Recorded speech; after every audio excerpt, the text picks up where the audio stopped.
Welcome to the Ignorance is Strength podcast. I'm your host, Fabian motherfucking Ojeda, and I don't know shit, but that's okay. All right, let's get this shit started. Thank you everybody for listening to the Ignorance is Strength podcast. Hope you all enjoyed episode number 11 with my friend Sandra, aka Patty Stone. We talked a lot about music and spirituality, and you got 2 exclusive stories from me, including my Drake story. Quick note, I was looking at the stats, noticed new listeners from Ireland, the UK, Italy, Mexico, and the Philippines. If y'all are listening, please reach out. I'd love to hear from any of you. You can reach me at Ignorance is Strength Podcast on both Facebook and Instagram. Again, that's at Ignorance is Strength Podcast, or on the sad and lonely Twitter, which is at The Ignorance Pod. Okay, with that out of the way, we've got a brand new guest today. She's a passionate fitness lover, a master of side hustles, and a special education teacher. Welcome to the podcast for episode number 12, Miss Norma Larios. How you doing, Norma? Yay, I'm happy. I'm happy to be here. For sure. So, feeling good. Thanks for having me. Definitely. I'm at my end. I'm pretty glad to be experiencing, a little bit of marginal success with this little podcast project I got going on, Yes. Yeah, definitely. But more than anything, I think I'm enjoying the conversations. I think that's kind of like the feedback I've been getting is that, whether they know the person or not, people are just enjoying. Like, I get kind of lost in the, in the conversation. And I'm like, to me, that's a compliment. That's just like the whole, point of the podcast. Just have good conversations with interesting people. Yeah, absolutely. Mm-hmm. So I've been asking everybody this, and I think the quarantine's kind of been going away, but now it's going to come back, so I know. And it kind of sucks, but I'm like, how have you been spending your quarantine? How has that gone for you? Well, when did quarantine start? March 13th was the last day of work for me. As you said, I'm a special education teacher with 4-year-olds. So imagine that we had to do remote learning, distant learning, as you call it. So I was lucky to work from home, but it was super hard because my kiddos are 4 years old and they have special needs. So it was definitely a challenge. But, I still was able to work, but it wasn't like 6 hours a day. It was like an hour. And even an hour with our kiddos, it's asking for a lot out of them because they have an attention span of like 15 to 20 minutes. But, I did the best I could. I did like student care packages. My families were awesome. They let me go visit. But yeah, and trying not to go crazy. I started working out again. Luckily, I have like a home gym going on. So yeah, I didn't go to the gym, but I worked out at home like probably the second month, because the first month I was enjoying it. The first couple weeks you kind of ate whatever you wanted and just was kind of lazy, watched all the Netflix shows, and then it was boring, right? You kind of got over it. But did you get caught up in the whole Tiger King thing? Oh yeah, I saw that. I for sure did. And I miss those days when it was like we were just talking about the Tiger King, and now it's like, okay, everything's a little bit more serious. And it kind of took a turn, right? We're all kind of mad at each other.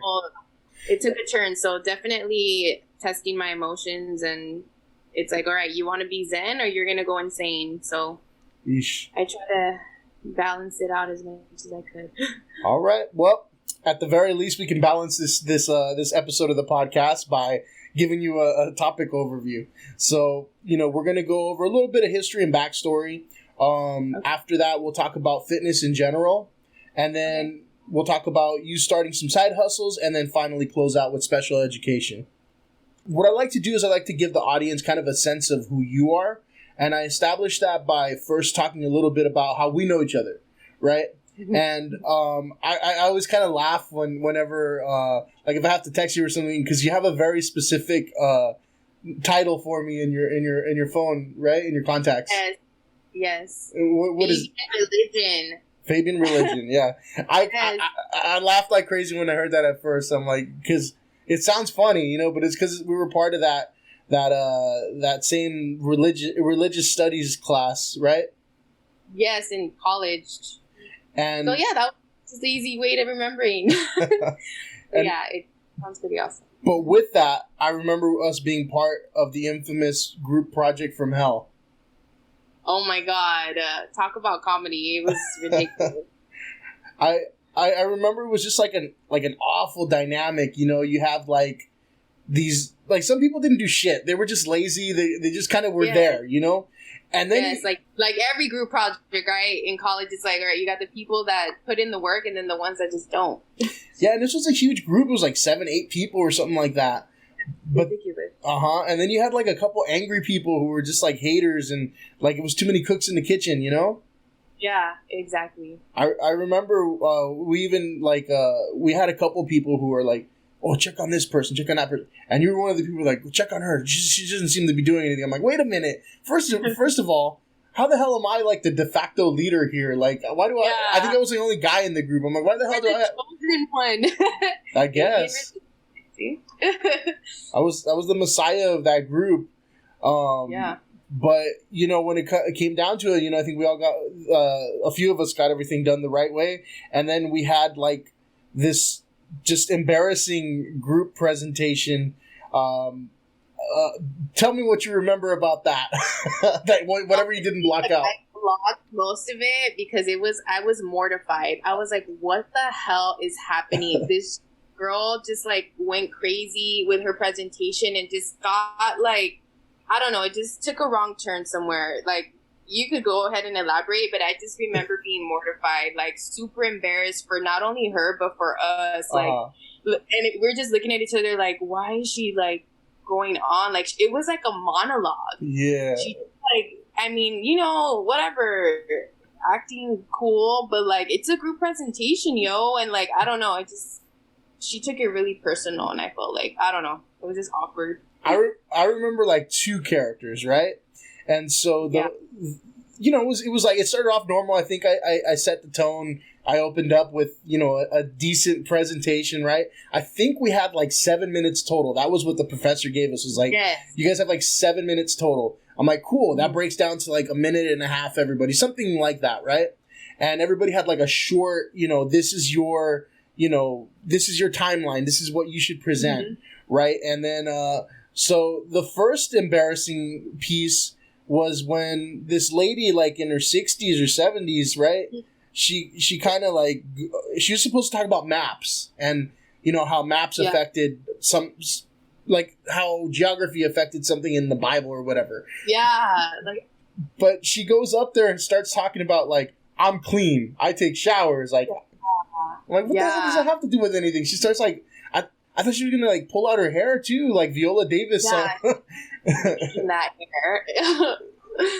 I don't even remember who or what person from the Bible we had to do our project on, but it was like, what are you talking about right now? But it was just, I don't know. It was the Book of Ruth, I remember, but you know, it was the Book of Ruth. Yeah, forever ingrained in my mind. But I remember like this lady's piece was just like, just explain, you know, the geography. Like, it's simple, you know? Where are they?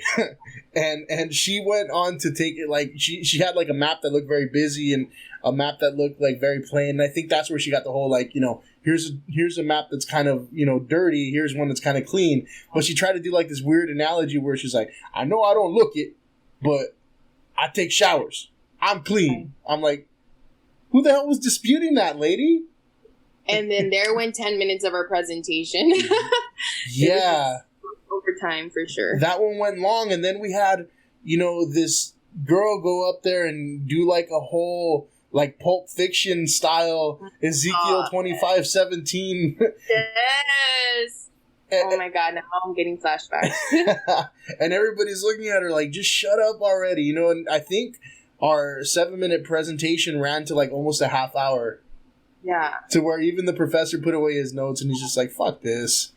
Yeah, dude. Like mad dogging us the entire time. I was more like, that professor scared me. He was kind of awkward too. Like, he would cry during like presentations. Remember that? Well, he was a Vietnam vet. Oh yeah. So it was like, I mean, I felt bad, but it was like, oh, this is intense. But it was pretty often, yeah, because he started remembering, you know, some of the horrific shit that he did. And PTSD. Yeah, he had pretty bad PTSD. I think he was a Vietnam vet, so I mean that happened like in almost like every other class. Yeah. You know? I was just like, let me just pass this class because it's been an emotional roller coaster. Yeah, for sure. Well, I'm glad we got out of that one, right? But sure. Barely. I think I got like C. I was like, are you serious? Like, those were the hardest classes at that college, the religion classes. And it was so, I'm going to just say they were so pointless, to be honest with you.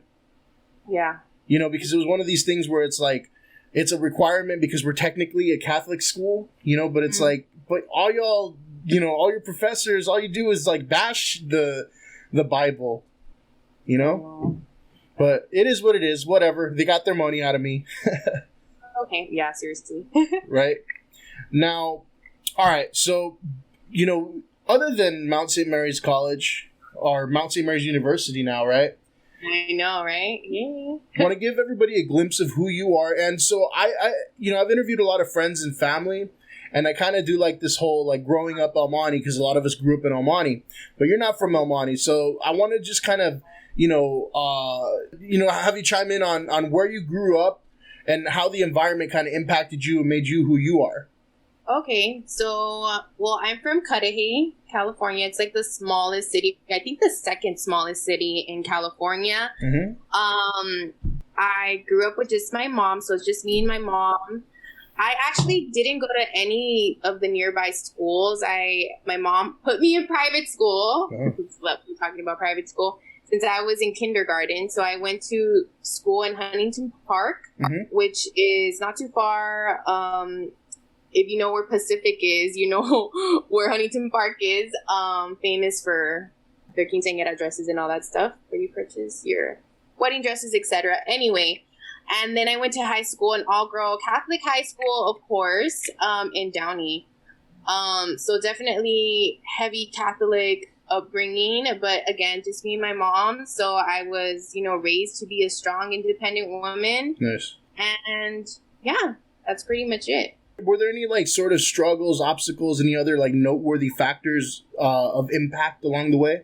I mean, honestly, like I can't complain. Yeah. My mom did the best she could. She worked and she provided like a mother and father. She couldn't be around that often as far as like she was working all the time. So I was definitely like pushed in a whole bunch of extracurriculars. I played every sport. That doesn't mean that I was good at all of them. I was a cheerleader. I was in drama, whatever I could just get in, or whatever activity, after school activity, because my mom couldn't pick me up till like 6. And this was since like first grade. Okay. So, definitely always just, I would just be involved, and I learned at an early age that I just got to do what I have to do to, I don't even know where I'm going with that anymore. But yeah, so yeah, I was just super involved in everything. And I learned to make friends and use my networks, because I was an only child as well. So I didn't really have a big brother or like a sister to kind of show me the way. So I just, I would fall on my face, right? But I learned how to get up by myself, I would say. So. Okay. So like, You did a lot of activities and whatnot. Some kids like in high school, they identify themselves as like, oh, I'm the the punk rock kid, or I'm like the party kid, or the jock, or whatever. What was your kind of persona? What's funny? I would say I was super balanced, because I was like, oh my gosh, especially in high school, I was like captain of the cheerleading team, but I was also like, I had a lead role in the school play. Okay. So I was like a geek and like a jock, I would say. But I think at the end of the day, you would probably just say funny. Like, I was funny. I had a great sense of humor.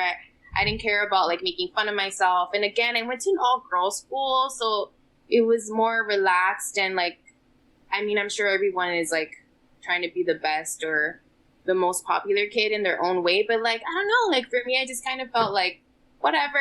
Like, I did well in school because, I don't know, I wanted to. Like, it was not, like, my mom, she's worked so hard that I'm like, okay, I got to do good in school. Like, I see my mom, like, having to hustle just to pay the tuition. So I'm like, all right, I'll do that in school.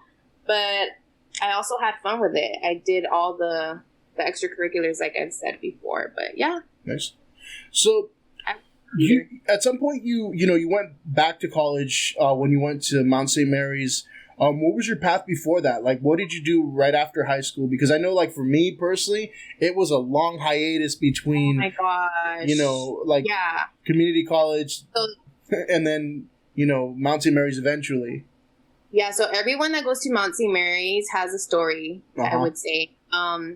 So, yeah, I'm this, captain of the cheerleading team and, like, school president. You would think, oh, she went to, like, college right away and graduated. Well, that wasn't the case. I actually went to community college right after high school, and then I actually got accepted to USC. And I transferred in there, and it was basically a shitstorm for me at SC. I joined a sorority right away because I didn't know anyone. And as like a transfer, you kind of need to like find friends fast or like some kind of network of support.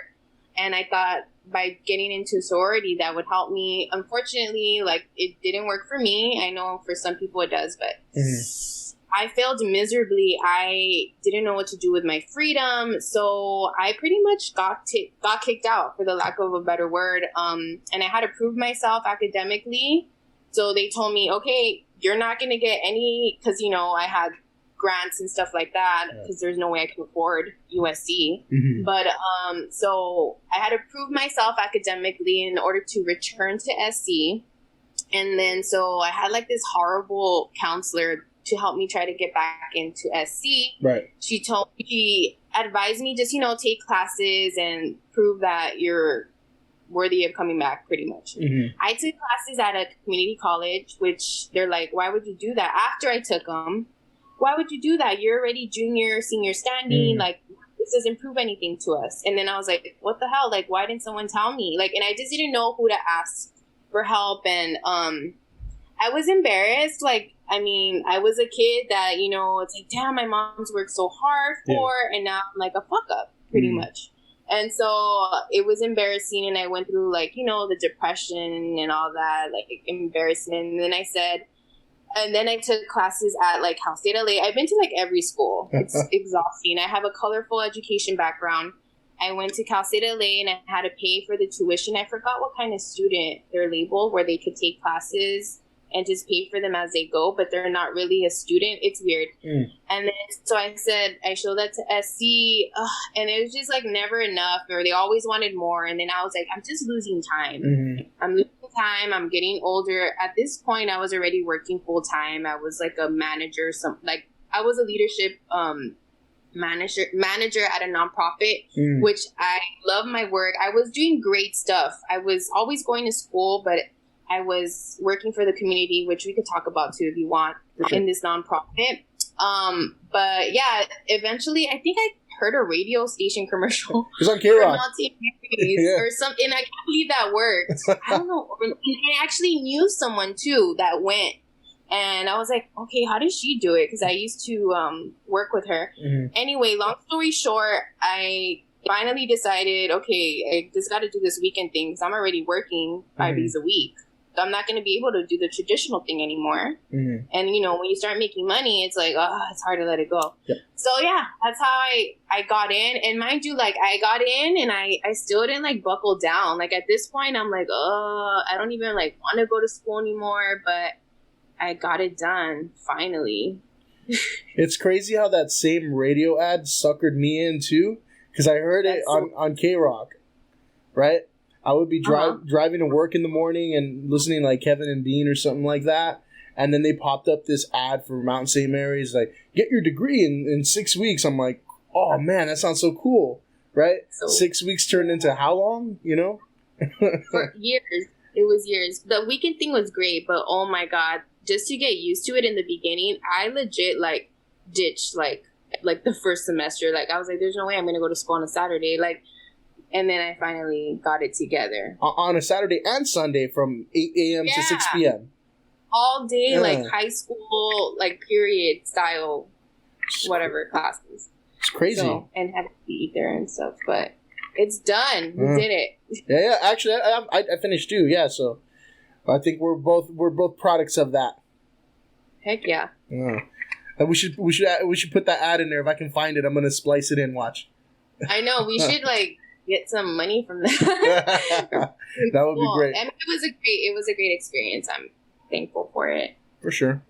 So, I wanted to transition into your interest in fitness in general. So not yet, talking about your business and whatnot, but just in general, like how and when did you discover like an interest or a love for fitness? And was it like stop and go, or were you like all in?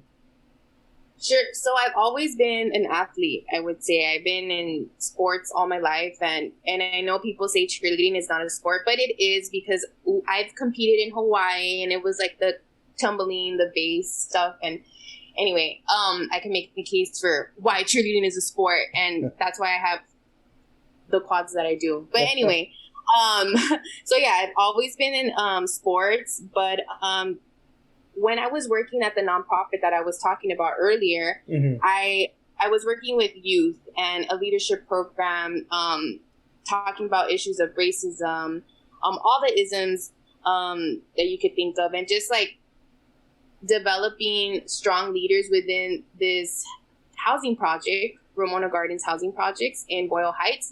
That's the community we served.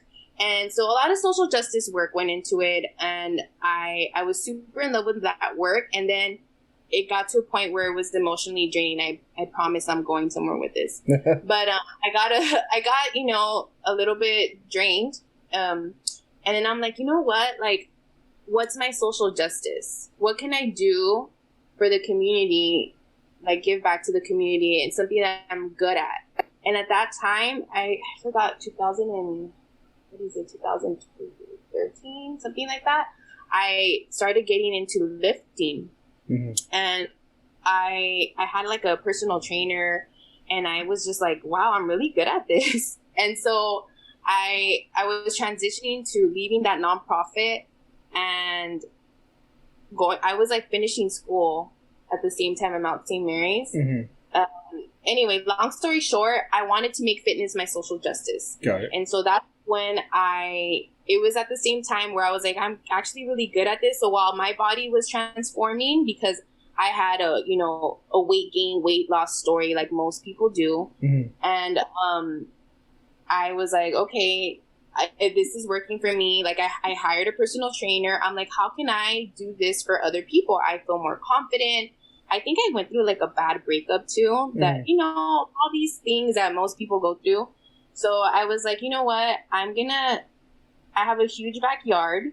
I was like, I'm going to just do fitness as my social justice. Quit my job and started hosting group workouts in my backyard and I had no equipment. It was like water jugs and literally body weight exercises. And I just love people so much. And I've always liked to entertain.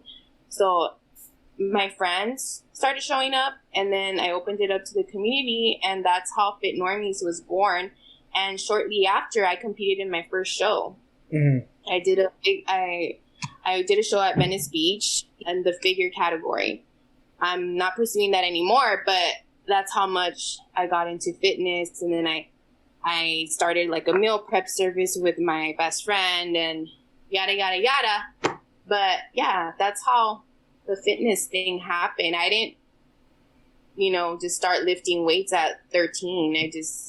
I like most girls do after a breakup, wanted to look bomb and make your ex regret it. And I wanted muscles, and I hired someone because I didn't know what the heck I was doing. Yeah. So I wanted to bring it back to that actually.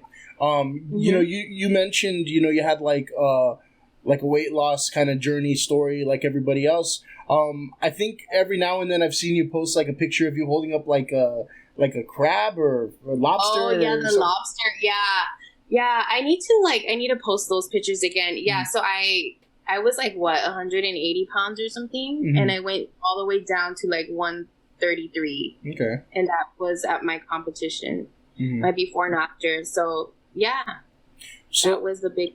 What was the I know you mentioned they're probably going through a bad breakup and all that stuff, but what other motivation did you have to get started on that journey?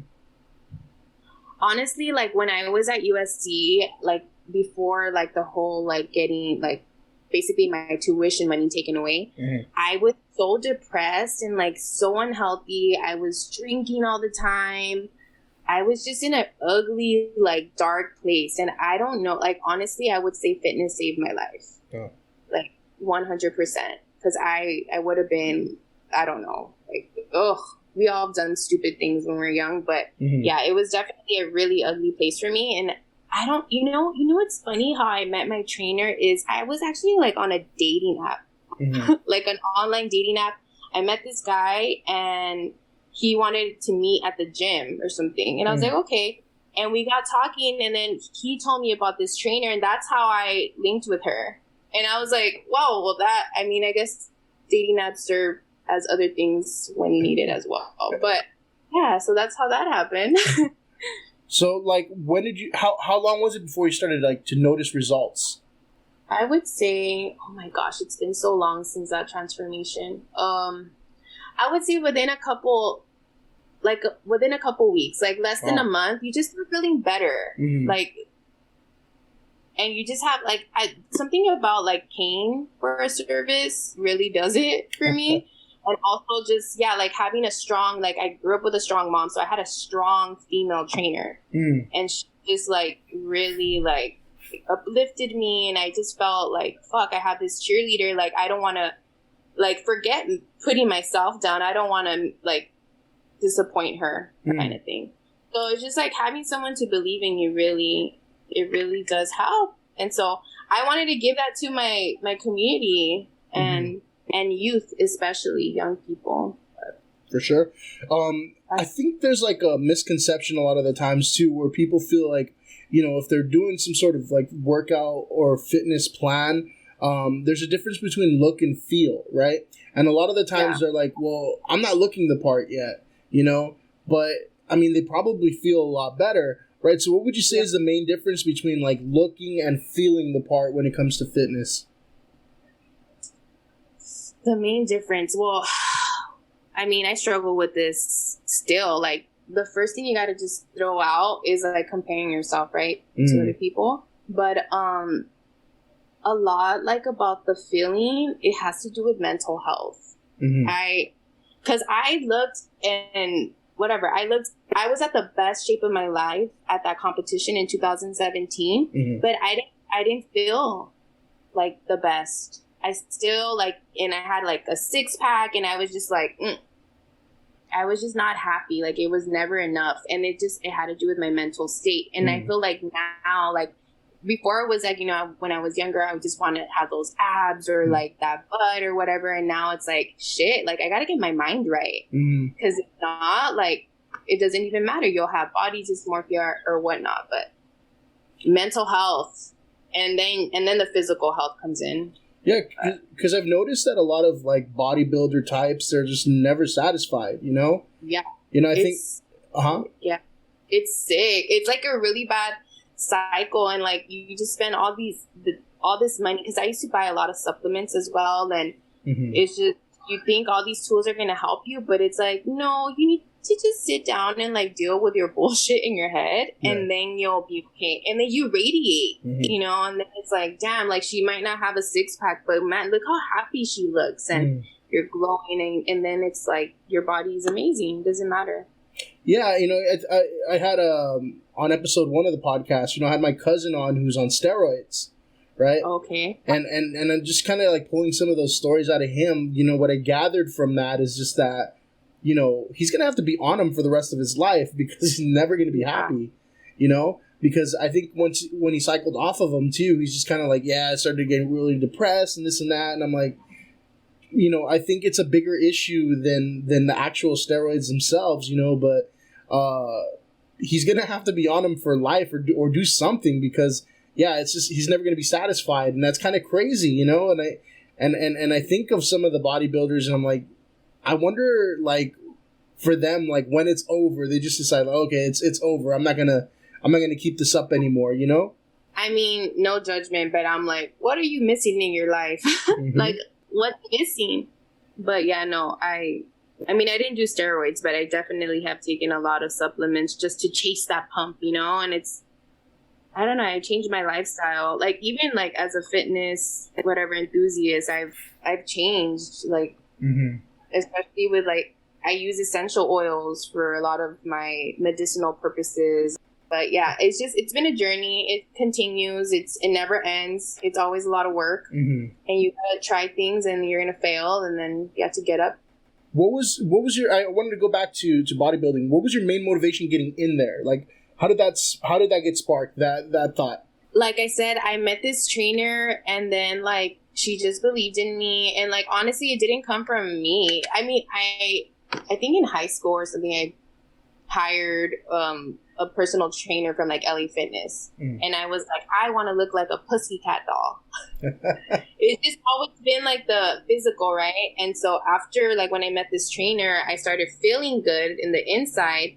And then she saw something in me like, hey, have you ever thought about competing? Like, she put that idea. I've never was into any of that stuff. Like, and I'm still, I would say I'm still new to that scene, and I don't think I would continue in that scene. But that's basically how it started. She just put that idea in my head, and I continued and I ran with it. And honestly, this is a time where I was finishing at Mount St. Mary's, and I was starting what is my fitness playground in my backyard, that workout class for the community, and I wasn't really working anymore. I quit my job because I was like, fitness is going to be my social justice. I started training people in my house, so I had more time. Also, that's very important to know, because I don't know, when people tell me, oh my gosh, I want to compete, I'm like, it takes a lot of hard work and time. Like, yeah. And I don't think I could do that ever again. I mean, maybe, but it's a full-time job. Yeah. What was the process like? Like, what did your day look like when, you were preparing to compete, and just leading up to that? So I'm definitely not your typical competitor. Like, I didn't know all the lingo. I wasn't super strict as far as diet goes. I mean, I was on a diet that my trainer designed for myself, but I have been cheating on my diet since I knew there was a thing called dieting, probably. So I wasn't, the thing that I did overexert myself was in the gym. So I was the type of person that would spend 6 hours. 6 hours, or like leading up to the competition, it just grew the amount of time I would be at the gym. And so that's why sometimes I didn't care what I ate. I just was able to get to the point where I was going to burn it off, or there was like no science behind it. It was not the healthiest. And that's why I feel like even though I looked good, I feel like I wasn't healthy. I wasn't healthy. Like I see the pictures now and I'm like, oh, like I feel like my hair was like, and you hear about people losing their hair and just, girls lose their menstrual cycle because of like, not even just because they take steroids, because I didn't do that. It was natural, but it's just, I was working out way too much and probably not even eating. Now I know like about macros and the science behind that, but I wasn't really super on top of that. Okay. But that's another story. But that's in all honesty, that's kind of how I learned. Yeah. And I actually went to go watch your competition. And I'd seen them before in passing, just kind of like passing by on Venice Beach. But that was the first time I actually sat and watched like a whole show. And it's like, it's a pretty interesting dynamic, the whole thing. Like, they have like the old veterans come out and everything. Yeah, it was weird, right? I don't know. It was a Memorial Day weekend one, and yeah. Yeah, they have like the teen competition. Some of these kids, I'm like, they're on something. I've never seen like a 16-year-old, the size of Arnold, and they have, like I said, the old guys, and they're obviously still using. And then there were just some people that I'm like, oh wow, you're brave, and that's so mean, but it's just, I don't want to do that when I'm like 80 or something. Like, I'm not down. Yeah, the ones I call those the participation trophies. The ones that kind of just came out, a little out of place, right? Yeah, it was uncomfortable sometimes to watch. But, whatever. I'm not going to yuck people's yum. Hey, they have the confidence to go for it, right? By all means. Yeah.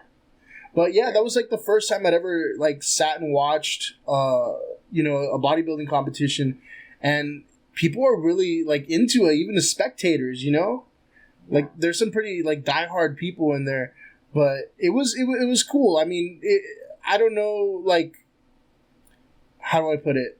Like if that's something that people can do like long term, like you said, you kind of tried it and you're like, it's not for me, because it seems very intense. You got to. I wanted to do it again, but then I was like, nah. I enjoyed like the body afterwards for a little bit, and then I was like, I don't know.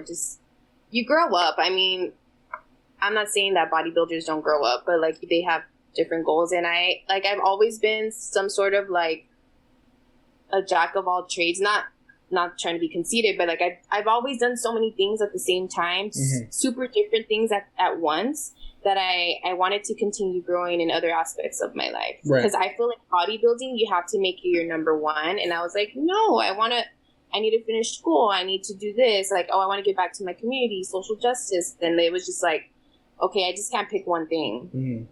And that's an expensive sport too. So yeah, that's what I was about to say, because you got to get like the bronzer, and that costs like $100 something. The outfit, the heels, they're like ridiculously priced. I'm like, I'm hardly wearing any clothes. Why is this like $400? And you get scored based on what you look like or your outfit. So I was like, oh, forget it. I don't even have a career to afford this. Like I wasn't making enough money to do that. Yeah, for sure. So I guess it's safe to say at this point, you're not considering competing anytime soon. No, I'm not. I'm chasing more of the feel good inside versus just the physical. I mean, the physical is great. Obviously, it helps with the confidence as well. But like, especially during these times, like I really got tested for like my anxiety and depression. Like, how could you check it and like balance it out? But so no things. Because then I would like to do everything like to the best of my ability. I would want the best trainer. I would want the best posing coach. And these things cost money, and it's a business. Let's be honest. And I rather put my money where I could change the world in different ways. Okay. So to close out fitness talk in general, just a quick few questions. Just give your one word answer or your couple word answer, right? Favorite workout? Leg day. Leg day. Okay, so as far as diet, what's your cheat meal? Oh my gosh, I could eat pizza, like a whole pizza. I know it's like super common, but pizza is my favorite. I'm a carby at heart. A lot of people in the fitness realm have somebody who inspires or motivates them or whatever. Do you? I mean, no, I know a lot of boys say, oh, Arnold or whatever. But I guess like my inspiration behind that was that trainer. Yeah. Dana. I would say it was my trainer. And then just in a few words or so, what are some quick fitness tips you can give a beginner or someone who may be struggling to start their fitness journey? Okay. So with fitness, there comes nutrition, but that's a totally different, well, it's not a different topic. It goes hand in hand. But fitness wise, some quick tips. I would definitely start with fasted cardio. Some fasted cardio. And if you, for some reason, have to eat and then decide to go lift weights, definitely always end your workout with cardio. So if you want weight loss tips like that, fasted cardio is important. And if you eat before you train, make sure to end with, some cardio. All right. So switching gears, and this ties into fitness as well. But I noticed you're, as far as like putting things together, getting them done, you're quite the hustler, right? I mean, you had some goals with your fitness thing and your meal prep thing, but you put them out there and you got them done, right? So that being said, I wanted to discuss that. You started off, you talked a little bit about your your fitness playground. Let's touch a little bit more on that. Like how did it actually start, and how did it grow? Like, did you start with like one person, a group? What's the genesis of that? So I started with a girlfriend. I was like, hey, like, let's work out. Friends want to work out together. And yeah, we just used my backyard, and then it became two girlfriends, like two friends. And then I was like, hey, I think I want to open this up. And so that's how it started. And like I said, I used to use water jugs and brooms to do like ab workouts. And like, I had a friend that was good at editing content, and she just like made me a promo video one day, and it kept me on track as well. Like, just as much as I wanted to help people, they were helping me. Mm-hmm. And so it was definitely a give and take. But yeah, that's just how it started, just with some friends, and then their friends told their friends, and it was never nothing super huge because, again, it was my backyard. I can't have that many people in my backyard. Mm-hmm. But yeah, and so that's how my fitness playground started. I just wanted to bring like affordable nutrition advice and fitness to the community. So I would just ask for donation.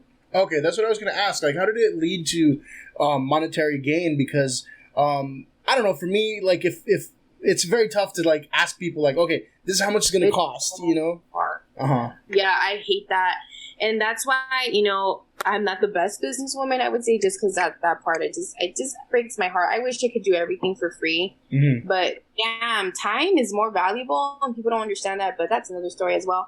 But I would just ask for $5. And I think, and then I got my own cards. I was filling myself, and then I would do like, for every 5 hole punches, you get 1 free workout. And like, I try to like have incentives. I always had like, instead of pre-workout, a natural pre-workout is red grapes. So I would have red grapes, and I would have water. And then I was like, shit, I need to sell the water. What the fuck am I doing?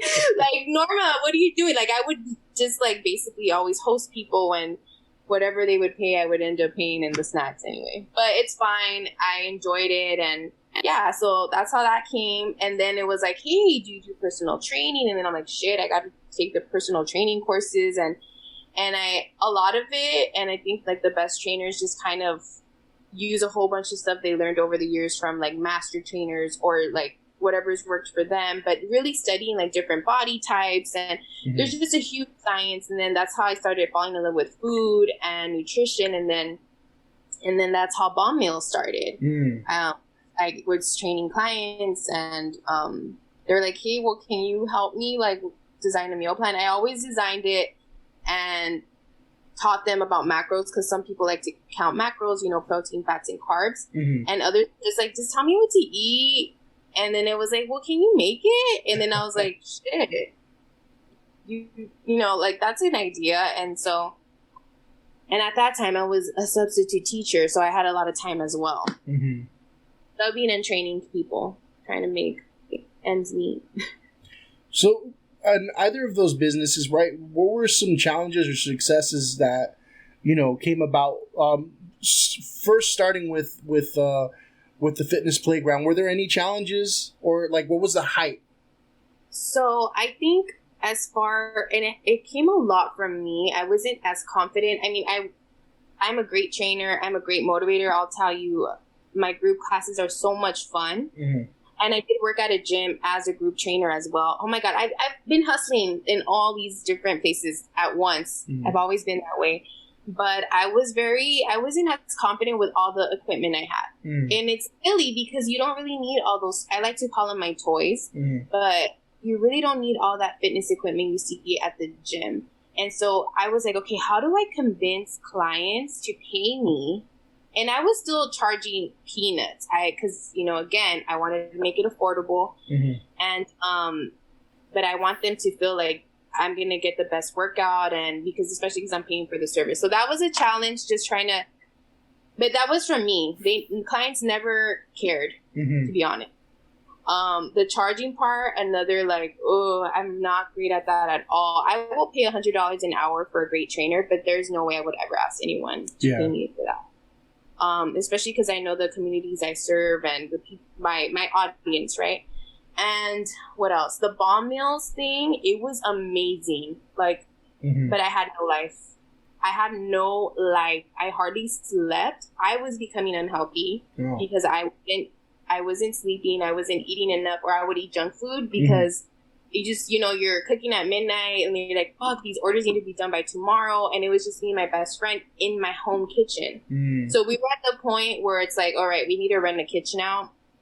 We need to hire people. And it was a great problem to have. It was a great problem to have, but I was in the crossroads between, okay, am I going to advance in my career as a teacher, which we'll get to, or am I just going to be hustling this meal prep service, which could have been great too. But then my best friend also, she had her full-time job, and both of us were like, shit, like we're going to have to quit our full-time jobs in order to make this happen. It's still, in the works. Eventually we want to do it again just because we have a great following already. But it's just sometimes you can't do it all, man. And it's really hard to make that decision. Yeah. So to put a stop to one thing. But well, Sandra from the last episode, from episode 11, she's an interested customer if you ever bring it back. I know. I'll definitely let you know as soon as I bring it back. For sure. So we have some social media says comments. My question was, do you or have you ever had a side hustle? And I put that up as a poll. 81% of the people on there said yes, they have had a side hustle at some point in their lives. What do you think about that? Like, why is that so prevalent now?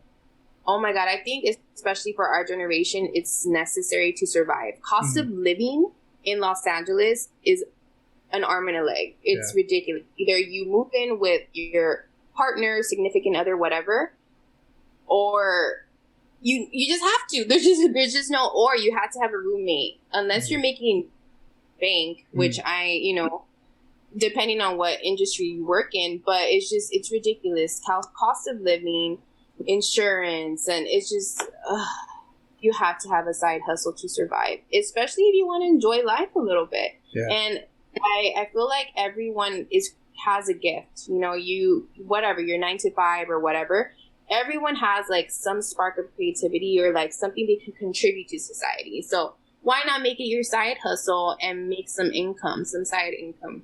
For sure. And so we do have a comment here from Hector Aguilar. He's the host of the Cool Kids Table podcast, actually. And on Instagram, he says, 3 to 4 years ago, I had Top Shelf Sports, selling sports merchandise below retail price. I was making money fairly fast, but I was working 50 to 60 hours Monday through Friday at my regular job. So I decided to go on hiatus and have yet to return to it. Due to COVID and being essential but illegal, I like that, I started Fish in mid-May. Being in and out of the food and beverage industry for 14 plus years, I used methods I've learned, but added my own twist to make it stand out.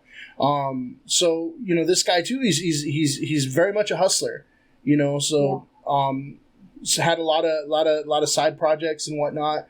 And I think he mentioned being what was it, essential but illegal, because he's I believe undocumented, so I think that's another thing that you see these days, that a lot of undocumented people have now the ability to start a business, right? And it's an opportunity for them to run it from home. If nobody's going to hire them, they can make it happen for themselves. Yeah, definitely. And unless you get like the the internet darlings that like to call the police on everybody, right? The what? The internet darlings that like to call the police on minorities. Oh God, I can't with those people at all. Stay hustling, undocumented or not, everyone. Exactly. Yeah. So I'd like to plug a few businesses, people that I just told to reach out so that I can put their thing out there on the podcast. So first and foremost, I do want to plug Fish. It's spelled Phizh. That's seafood and tacos, shrimp cocktails, and stuff like that. And on Instagram, that's at Fish, Phizh. There's also Risa's Pieces, and that's a custom printing on glassware and other items. And on Facebook and Instagram, that's at RESAS _ the word pieces. So again, RESAS 2 underscores the word pieces. Lastly, I'd like to plug Eileen's Jewelry, which is custom handmade jewelry on Facebook and Instagram. It's ILENES. That's Eileen's, and then the word jewelry all together. Eileen's Jewelry. So check those out, guys. When you hear the podcast, definitely keep the dream alive for those people. So while one might be passionate about like side hustles or time consuming, to close out this talk about side hustles, right? You mentioned balancing time, right? Do you ever see yourself being able to balance a side hustle with the full-time job that you have now? Now I can. I could kind of see the light just because it's my first year as a teacher, and they say your first year is hell. And I survived, and I'm actually getting a credential at the same time. So I'm going to school at the same time. I'm always doing 10 different things, but I definitely have the energy to do the side hustle thing. And I mean, my main hustle is pretty much high energy with these kiddos, which I love. So I can see myself doing it. It's just, you got to connect yourself with the right people. You have to be super organized, and you got to learn how to say no, which is super hard. Yeah. It's tough, and definitely have like a yin. If you're the yang, you need a yin, right? Just so like whoever your business partner is, I recommend doing maybe a side hustle with someone just so they could, kind of keep you on track. Or if money talk is not your thing, maybe they could deal with that and you're the creative one. Yeah. Nice. I think I answered that. It's good advice for the prospective side hustler, right? So again, like you mentioned, while you were out, hustling, you were also putting in work and building your career. How did you get started in special education? So I kind of fell into it, and I wasn't like that little girl that's like, I want to be a teacher. No, not at all. I wanted to be a figure skater, but that's a different story. How did I fall into it? I was hustling, doing my side hustle was my main hustle at the time, which was not paying a lot of my bills. So I was like, okay, I'm not working at the nonprofit anymore, which was, okay money. What can I do? I'm like, okay, I have a degree. And so I said, I'm going to be a substitute teacher. And I fell in love. I fell in love with teaching. Actually, before that, I was a BII, which is like a behavior, like a one-on-one for kids that had special needs in the school district. Okay. So I was assigned to a client or a student, and she actually is the reason I'm a teacher today. She's my greatest motivator. I love her and I miss her.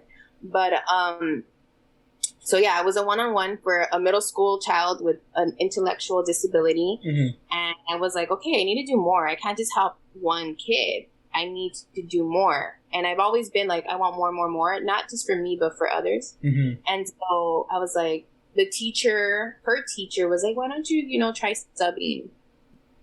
Yeah. There's always someone that like kind of sprinkles an idea in my head. Like I want it, but I don't really know how to get it. So someone like, the universe works in mysterious ways. So I got into subbing right away. And so I was a BII or a 1-to-1 for a student. 6 months later, I was a substitute teacher. Mind you, it's so hard just to get into teaching in the district.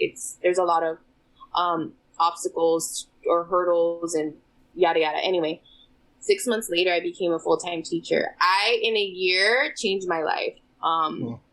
Did the crazy interviews, and oh my gosh, they require a lot, but it's so worth it. And yeah, that's how I fell into it. But I'm a district intern, which means I'm doing my credential at the same time as teaching. So they're paying for my credential. So it was a rigorous program to get into.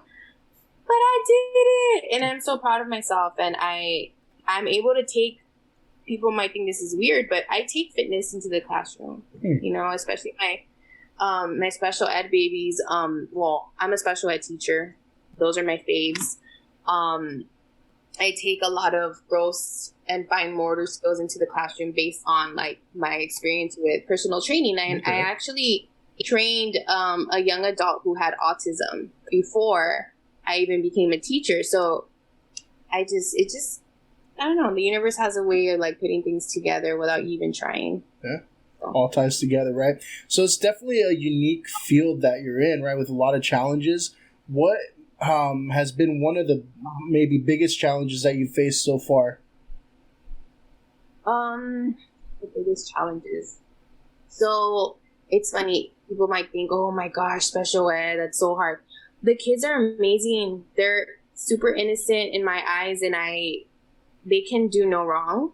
My biggest challenges would have to be adults. Like, and it's not even the parents. Like I work really well with my parents. If anything, I try to make us like a team because we're all in it for the kid, but I'm in a unique environment. So I work in a classroom that's an inclusive classroom that has special ed kids and gen ed kids or general education kids. So I have to co-teach.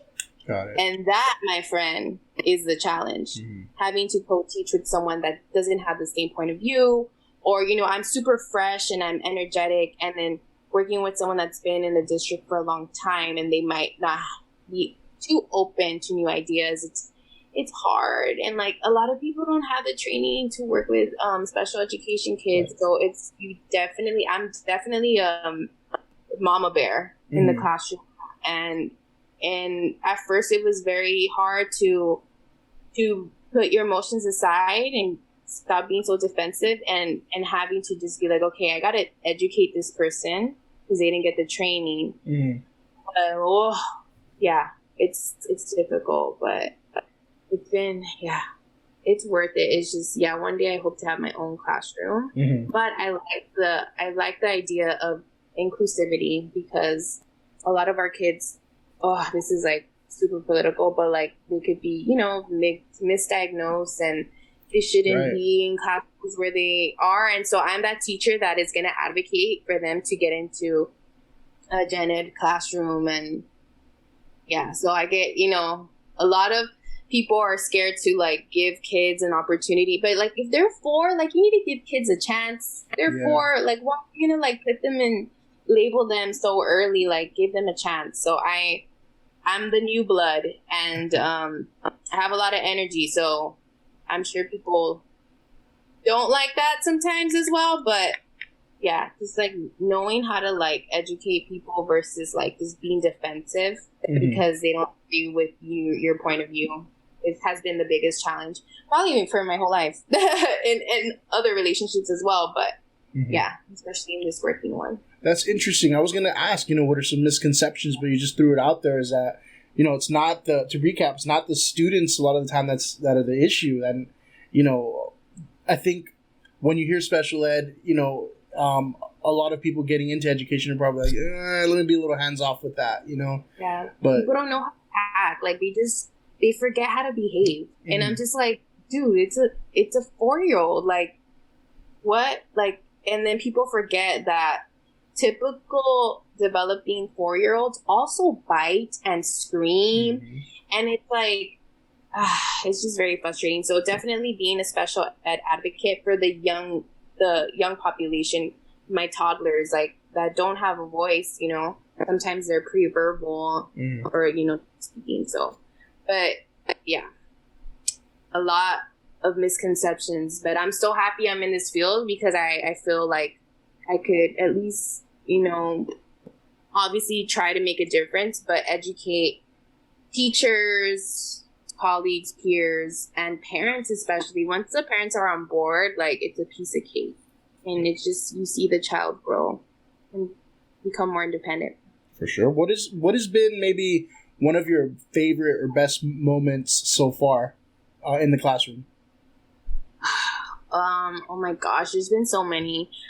So I have to add that I'm in a special case. The kids that I deal with, they are not probably the lowest, as we say, the lower functioning students. Like, so there's like 3 types of preschool classrooms for special ed. There's like a PSC, which is like a preschool comprehensive, which is like your kids that most likely all will have autism and they're all over the spectrum. Then there's like a PAL classroom where you have mixed disabilities, whether it's kids with Down syndrome, autism, orthopedic impairments. And then you have me, who works in a inclusive classroom that has the kids that are general, and then kids that might have just like speech language impairments. So one of my kids actually had, he's labeled as intellectually disabled, which is like one of the lowest eligibilities you could give a child. And I was like, oh, this kid is not ID. Like, no. This kid is not ID. Like, he has just grown significantly. And my recommendation was to put him in a general ed classroom next year. Usually kids with ID, and I know this is another topic, just trying to give you guys a quick snippet. Kids with ID usually go into like a special day class where only like 12 students with all of them have, like, they're all special ed are in that classroom with an alternative curriculum instead of Common Core.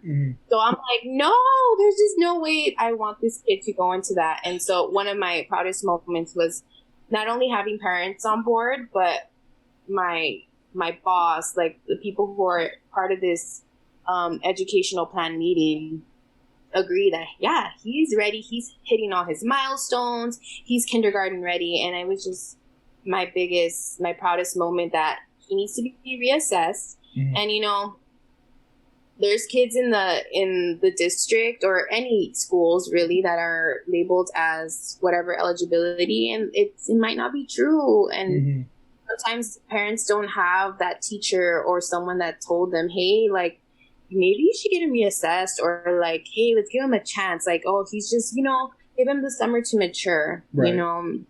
But yeah, that's basically it. I love my job. For sure. I really do. It's a good thing. You know, a lot of people that are in education, from my experience, right, are very, how do I put it? They're like dead to it now. You know what I'm saying? So it's good to have, it's refreshing to see, you know, somebody who's really into it, especially with a population that needs it, you know, because we can't have a bunch of apathetic people in the classroom, you know? Right. So to transition out and to close out, what's next? What's the next step in this career for you? What's next? So, you know, working with a vulnerable population, I do want to take leadership within the school district. I am, you know, it's my first year teaching, but I definitely want to bring, whether it's fitness, stuff that I've learned over the years, into the classroom. But I don't know how, but I want to get into some leadership role within the district, just to help young teachers, or just to even help families. Like, okay, so special time, right? We're in distant learning, COVID era. How can I still make a difference with these kids? So I don't know how, but right now I'm like trying to like team up with new teachers like myself, especially with the whole Black Lives Matter movement. And I work, you know, in South LA, and the majority of my kids are Black. Like, how are we going to bring race issues and social justice and empowerment into the classroom with our kids, my special ed kids, right? How do we teach them how to be fair, you know? And so it's just, that's what I'm working on, how to make our curriculum fair. You know, these are 4-year-olds. That's how we start.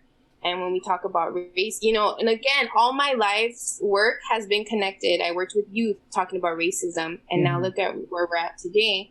How do I talk about race without having to talk about race? Or so that's why for me, like for my kids, it's about fairness. And this doesn't even, like, even with kids without disabilities, you teach them how to share and stuff like that, and how to speak up for themselves, but most importantly, be proud of who they are. And so that's my thing right now, just how to, and I, you know, I hope I'm doing, you know, I think I'm doing a great job because I love my kids a lot, and I tell them how amazing they are, to build that confidence. But now it's like, okay, how am I going to do that on a computer screen? You know? So that's a big thing. So what's next is tailoring my curriculum to being fair for all children, and also helping kids be proud of who they are. Okay. And connecting it to how do we do that virtually. Right. So that's a tough one because I don't know if we're going to go back to school in August. Yeah, I think it's I know like a lot of districts are discussing possibly doing 1 day is all virtual, 2 days out of the week is going to be, half the students come to school, and then the other 2 days of the week, another half. It's fucking crazy. I'm like, that's nuts, It's so tough. Especially my kids. Like, I hug kids all day. Like, I'm a big, like, and I just feel like in everything you do, as far as, like, trying to create change and have conversations like this, it comes from a place of love, right? So it's like, how am I going to tell my kids I love them with being 6 feet apart? I mean, it's possible, but so like right now I've been doing a lot of home visits. I've been lucky that my parents are open, but what's going to happen when I do have that parent that might not be as open? And that's fine. Everyone's doing the best they can with what they have or what they know. But it's like, how am I going to teach my babies, especially with autism, how to have a healthy social emotional development? Right. If that makes any sense. So interaction with peers and adults, it's huge in preschool. So we'll see how it goes, right?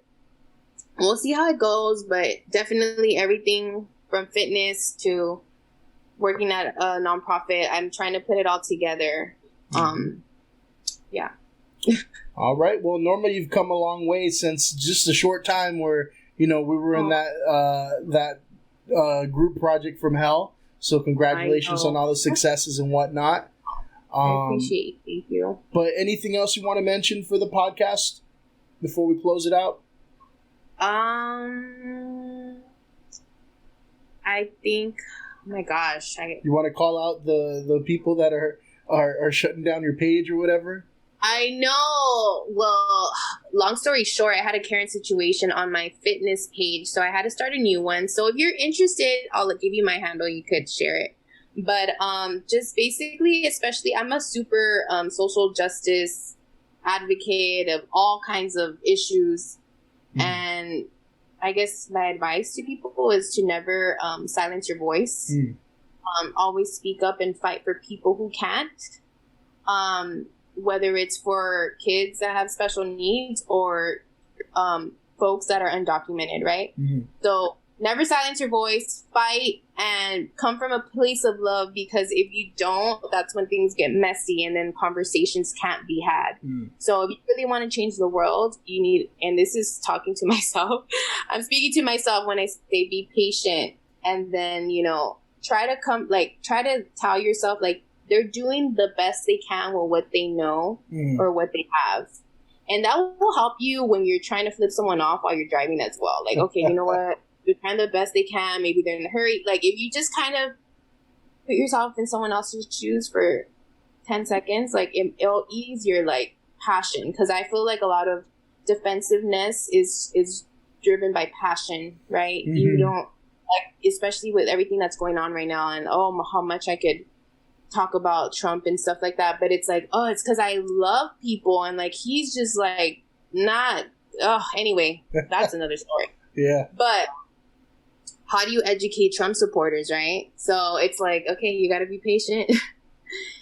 You got to understand that not everyone has experienced what you have. So you know what's crazy though is that they see it the other way. They're like, how do we educate these crazy liberals? I know, and sometimes you got to learn how to just let it go. Yeah. I know it sounds cheesy, but it's real. It's like you waste your energy on someone that's never going to change, or, put it to good use. And I decided to put it into the lives of my kids. Nice. And I don't have children of my own, but like if I ever do, that's where it comes from home, right? So educate your family members. We all have those biases that we could, battle or check within our household. So I said a lot. It's just, there's always a lot on my mind. I can't just say one thing. Yeah. Oh, good. You're good. I'm like, I'll take it. You know, I'll take more on the podcast than less. So you keep going. But okay. I do want to ask about the next episode. So at the end of all my podcast episodes, you know, I ask the guests to kind of preview the next episode. And on the next episode, we actually have a fashion design duo from Dreams Bridal in Las Vegas. Cool. And my question to you was, did you have a quinceañera? Yes, I did. You know, I have that big old portrait in my living room like every Mexican family does almost. Yes, I did. How did the dress shopping go? Well, I was an only child, so definitely, I'm not going to lie, I was a little spoiled. I went to David's Bridal. Okay. I don't know why, but my dresses, it could be a wedding dress if you add like the chain or whatever. It was good. It was great. It was just me and my mom. So it was a good experience. No drama. No one else's opinion mattered but my mama's. So it wasn't hard finding the good one, the best one. No, I'm kind of like, you know, it's just one and done kind of thing. Like I hate shopping, to be honest. And it's just like, I go in for what I came for. I didn't really shop that much. Okay. All right. Good. But we'll delve deep into the world of fashion next in the next episode with the guys at Dreams Bridal. Awesome. Any shout outs or plugs before we go? If you're not a Trump supporter, I'm just kidding.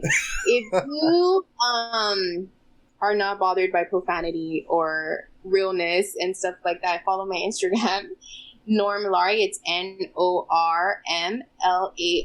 But seriously, like, just the goal of my Instagram is to really promote health and fitness, affordable health and fitness. I I host Instagram live workouts 3 days out of the week at 6 p.m. completely free. If anything, I've asked in the past for donations towards like Breonna Taylor's donation funds or any other BLM movements or signing petitions, stuff like that. So I'm all about helping community in different ways. But yeah, check out my page if you're ready to have those tough conversations and get healthy and be balanced as much as you can. I don't know if that made any sense, but y'all could. Yeah. Don't try to get me fired with my stuff, but that's a different story. Don't try to cancel your page, right? Yeah, don't try to cancel my page just because I am pro-trans lives and stuff like that. If y'all are one of those anti-people, you have no business following my page, but that's, again, another story. All right. Well, I appreciate it, Norma. We're going to go ahead and close out. And everybody else listening, appreciate you listening to the Ignorance is Strength podcast. Thank you. Fuck you and good night.